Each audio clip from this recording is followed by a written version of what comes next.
Hey everyone, in this video we will see how to fix Zoiler sump pump alarm going off, battery, float and sensor reset.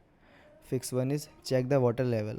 Remove the sump pit cover carefully, then check if the water level is unusually high.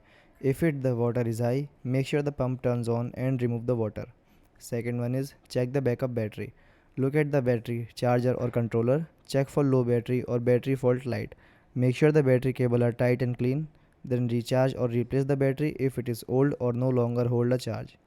Third one is check the float switch. Lift the float by hand. Make sure it is moves up and down freely. Then remove any dirt, debris or object blocking the float. Then test whether the pump start when a float is raised.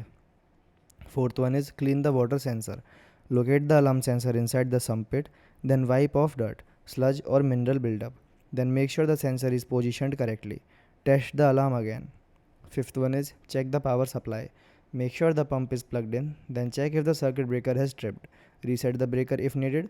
If there was a power outage, the backup system should take lower until power returns. Thanks for watching.